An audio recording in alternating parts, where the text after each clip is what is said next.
বন্ধুরা, এই কিছুক্ষণের মধ্যে হ্যালো বন্ধুরা, কিছুক্ষণের ভিতরে যে বাইপাস 40 মেইন রাস্তায় একটি অ্যাক্সিডেন্ট হয়েছে বড়। 4 জন লোক নিহত হয়ে গেছে। দেখেন অবস্থাটা।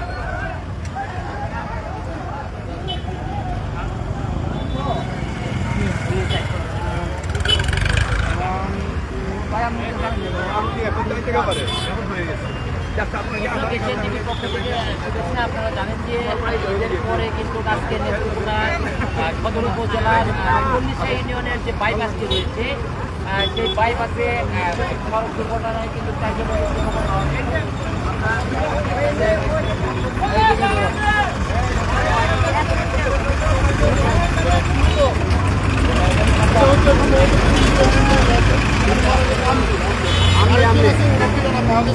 মারা গেছে আর তিনজনকে মারা গেছে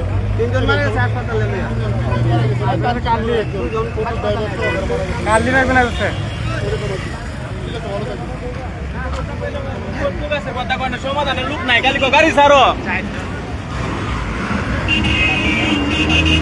দেখেন গাড়িটার অবস্থা। অটো আর বাস অ্যাক্সিডেন্ট হয়েছে, অটো আর বাসে।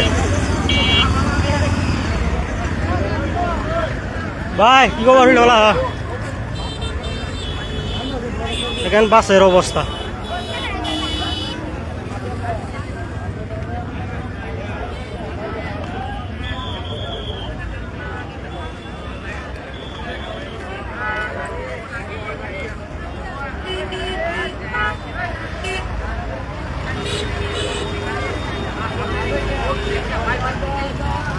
যে মেন সড়কে ঢোকার সাথে সাথে মহা বাসের সাথে মুখোমুখি সংঘর্ষ হয় এবং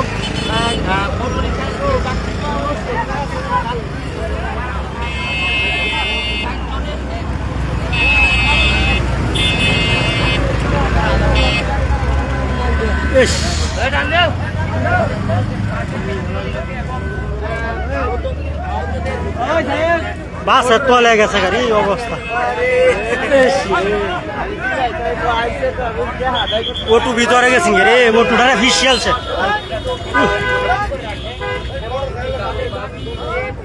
রে অবস্থা রে,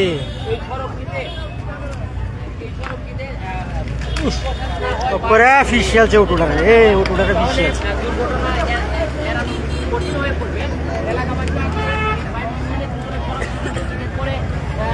অবরোধ করে রেখেছে। তাদের দাবি ছিল যে এটা সুষ্ঠু বিচার এবং ভিড় যদি না করা হয় তাহলে দুর্ঘটনা বাড়বে এবং প্রশাসনের পক্ষ থেকে তারা আশ্বস্ত করেছেন। আমরা প্রধান নির্বাহী কর্মকর্তা মহোদয়, পুলিশ সুপারের পক্ষ থেকে এখানে অতিরিক্ত পুলিশ সুপার মহোদয় এবং পুলিশ ফায়ার সার্ভিসের লোকজন এখানে উপস্থিত আছে।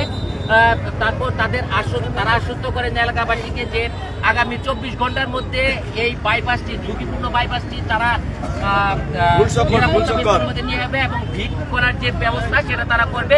সেই আশ্বস্তের প্রেক্ষিতেই কিন্তু এই মুহূর্তে এখন সেই সড়কটি খুলে দেওয়া হয়েছে। জনগণ সেটিকে দাবির প্রেক্ষিতে, জনগণের আবদারের প্রেক্ষিতেই কিন্তু জনগণ সেই সড়কটি খুলে দেওয়া হয়েছে। তবে 4 জনের যে মৃত্যুর খবর সেটা এলাকাবাসী এবং ঘটনাস্থল থেকে আমরা জানতে পেরেছি। প্রশাসনের পক্ষ থেকে এখন পর্যন্ত কোনো ধরনের তথ্য আমরা পাচ্ছি না।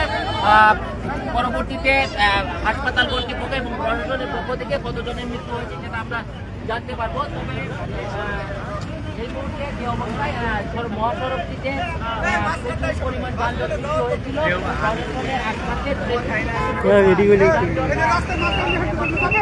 হ্যালো বন্ধুরা, এটি আপনার 40 হইতে বাইপাস।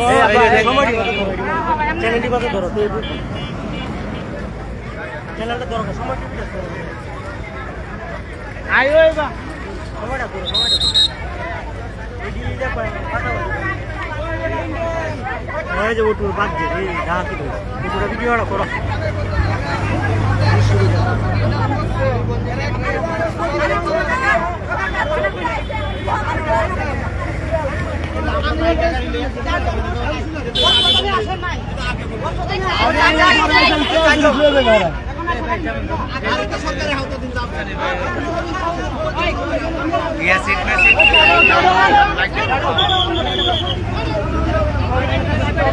একটা না এলে হেই বা লাইভ করে দিন, কাটতে দিন।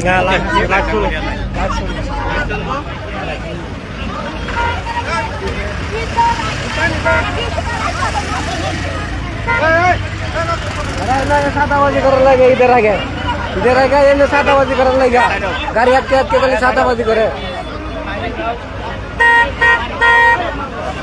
সময়টা